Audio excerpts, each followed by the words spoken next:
Good morning, everyone. This morning we are going to discuss about an economic subject. Title is Poverty in Plenty. Poverty in plenty meaning nation nation may have plenty of things, plenty of resources, plenty of wealth, and still people are poor. And India is the best example for that. India has plenty of water, plenty of raw material, plenty of forex, more than 600 billion burgeoning forest, plenty of fossil fuel and fossil material. But still India is getting poorer and poorer people-wise. What is the reason for that? That India has plenty and still people are poor? Mismanagement.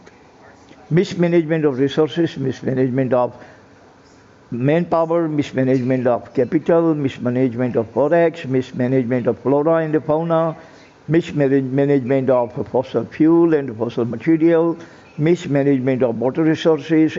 When you mismanage every single thing, then what will happen is this, that who mismanages can gobble up everything. He's going to grab and gorge.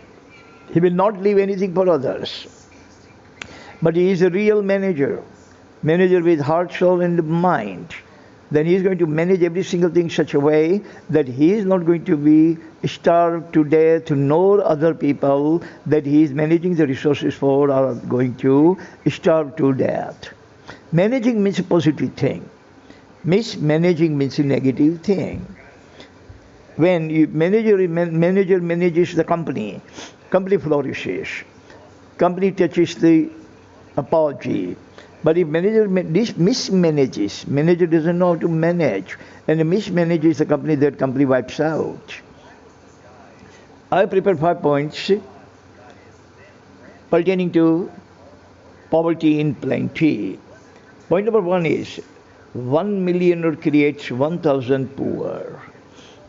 Adam Smith has said, millionaire doesn't actually become without sacrificing 1,000 other people. 1,000 people become poor. 1,000 people's resources, savings, income is drained to make that one person millionaire.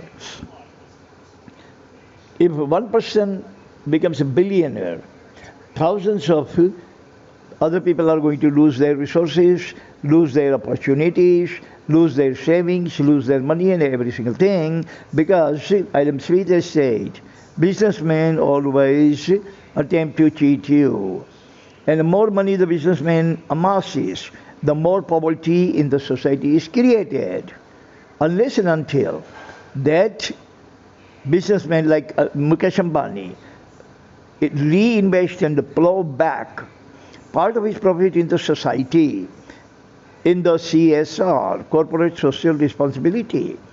Say, for example, he makes 20,000 crore rupees profit every year. Out of 20,000 crore rupees, he would pay about 5,000 crore rupees in taxes. 5,000 rupees is going to plow back in the society, means reinvest in the society, in the welfare of the society. Then and then society, like in America, society grows, companies grows, nation grows, everyone grows together simultaneously. Because money is not actually stuck in one hand, or only in the hand, or only in the kitty of Mukesh Ambani or Tata or Birla or Bajaj. But that money actually recycles. They actually scoop up this money, they earn this money from the society, and they count it, they touch it, and they actually send this money back into the society in the form of CSR, in the form of other projects, in the form of philanthropy, in the form of charity. Then and then society is going to become flourishing along with the company. Company and the society. Both are going to survive hand in hand. Point number 2. Unequitable distribution of national wealth. Whatever the national wealth is, lion's share of this wealth is going to the rich people, and the rabbit share is going to the poor people. Poor people are getting only little. like 1 or 2% of the national wealth. And whatever the nation produces in the GDP, GNP, most of the lion's share, means 98% plus, goes into the kitty, into the treasury, into the pocket of the rich people. And other people, like ordinary people like us, get only lamb's share. 2% of the national wealth is distributed among us. This is only crumbs. But loaf of bread is eaten by Anil Ambani, Mukesh Ambani, Tata, Birla, all those people. And thus, they are getting richer and richer and richer day by day, and we are getting poorer and poorer and poorer diem per diem. Point number 3, unequal playing field. Unequal playing field. If Mukesh Ambani or Ratan Tata wants to start another business, another big industry, they can have tomorrow. Tomorrow they can start. But us, we cannot start even juggi tomorrow, we cannot start even kiosk tomorrow, not even a small shop tomorrow. Why is that? Anil Ambani, Mukesh Ambani, Tata, Birla, Bajaj, they are also Indians, we are also Indians. If they can start industry within 24 hours, why can't we start a shop within 24 hours? Reason is that whatever they want, government, banks, doors and portals are open for them. They can take any amount of money, 5,000 crore, 10,000 crore, whatever they want, they can borrow it from the government exchequer. And if you want 10,000 only, you are not going, nobody is going to enable you to get any penny out of the bank. Restrictions are all for ordinary masses.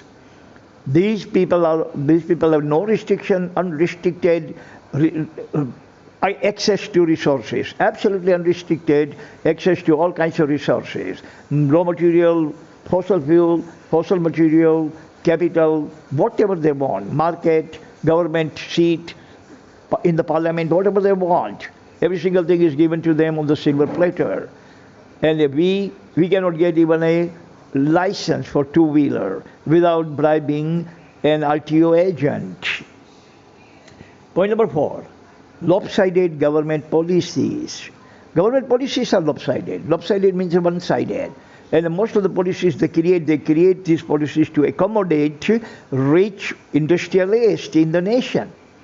Policies are created for them, policies are promulgated for high crust of the society, top crust of the society. They never actually promulgate any kind of law for poor, no law for beggars, no law for peons, no law for primary teachers, no law for any other, no policies to lift them up, to promulgate kind of policies by which this